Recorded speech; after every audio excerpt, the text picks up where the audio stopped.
This is the Scarcity Studios YouTube channel. Please don't forget to like, comment, share and subscribe.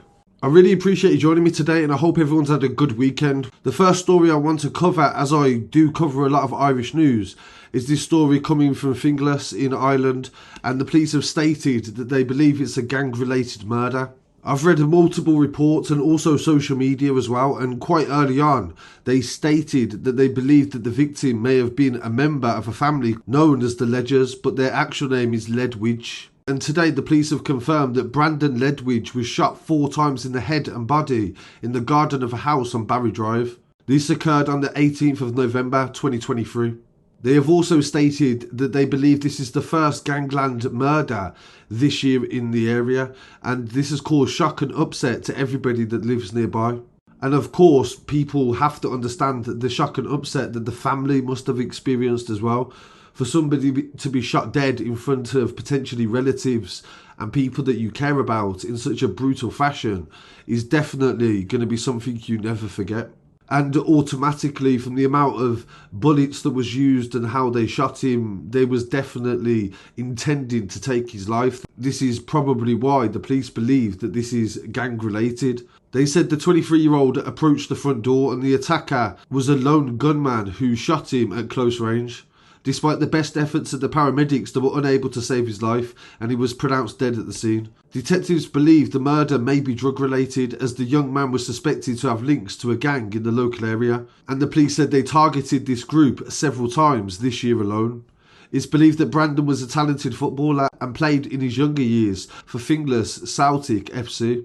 In some other reports coming from the local newspapers, they've stated that they believe he may have had a disagreement with somebody before he was murdered in relation to drugs. And this has heightened the police's response, where they believe that there may be retaliation in connection to this. The local councillor, Keith Connolly, said this was a big shock in the local area and everybody is very upset. My thoughts go out to the friends and family, and there are fears that retribution will occur, but we hope that this isn't the case. Tributes have also been paid on social media as well, with one friend saying on Facebook that "You're my friend forever. I loved you from the first day that I seen you, and I love you for the rest of my life. This news I can't comprehend, and I promise I'll never forget you." The local area remains sealed off for a considerable amount of time while the forensics gathered evidence that they will hope to use in a case in the future. There has been no arrests at the moment as well, but the police are definitely asking for help in relation to this, anybody that was in the local area. But if they believe that it's gang related, then this will definitely make it more difficult due to the nature of a wall of silence. So my condolences to the family of Brandon, and we'll definitely keep you updated on the progression of this story. And please don't forget to send your stories to news@scarcitystudios.com. In this next story, we go to Surrey in the UK, where a man and a woman have been sentenced for a gun factory that they created. They found the guns that was made in this factory on several criminals in London as well.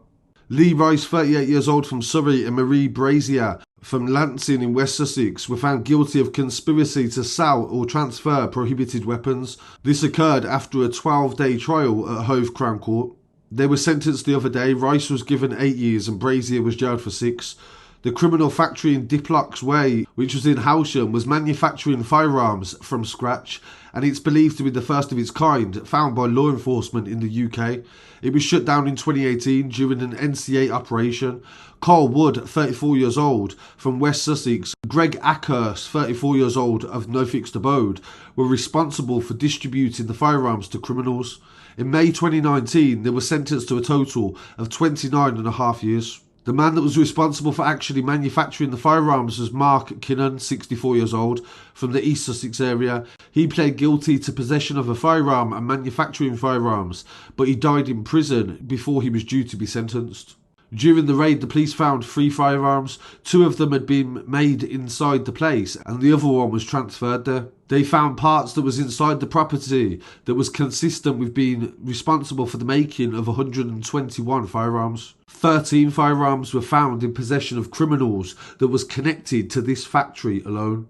One of these firearms was found in northwest London, and they found Rice's DNA on an internal spring, and this is how they connected him to the actual firearm being sold as well. Brazier, Wright and Ackhurst had a total of 366 rounds that they ordered off memorabilia sites, and their plan was to convert them into real ammunition.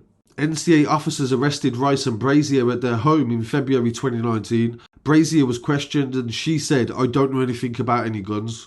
Analysis of phone data and calls between them showed that she was attending the factory on a regular basis. Calls between the group occurred as orders for more ammunition were made online, and data further revealed that Rice's phone was in the vicinity of the gun factory in July 2018. Andy Noyes, the NCA branch commander, said the demand for guns in the criminal market is forever present and suppressing the ability is the NCA's priority. We are relentless in finding out who is supplying firearms and taking them out of criminal circulation. Rice and Brazier had key roles in the distribution of these firearms and also the ammunition that was being made in the Hailsham firearm factory. So I look forward to hearing what viewers have to say on this story, and I'll definitely try to get back to as many people as possible. In this other story coming from London Police, the flying squad are appealing for witnesses after a series of armed robberies in the Camden and Islington area. CCTV has been released of a man waving a firearm inside a Tesco on Camden Road, northwest London on the 1st of October. This occurred at 20 to 6 in the morning, and the two suspects entered the store and one of them produced a handgun while the other stole a number of items from behind the till. 40 minutes later, the gang struck again, they believe, at a Nisa local in North London and carried out an identical robbery. On the 4th of October, the same two suspects went into the same Nisa store, and this time they were accompanied by a third male. The group waved a handgun, knife and a hammer at members of the public inside the store before they ran away with goods. Both of the suspects were described as Asian, in their 20s and also 6 foot tall. The detective in charge of the case from the flying squad said this was a very frightening experience for everybody involved, including the members of staff that were inside the shop. And we wish to try to locate these people as soon as possible. So I really appreciate you joining me for these updates. I'll be back again very shortly with some more news. Don't forget to like, comment, share and subscribe, and follow on social media as well at Scarcity Studios for the latest updates. Peace.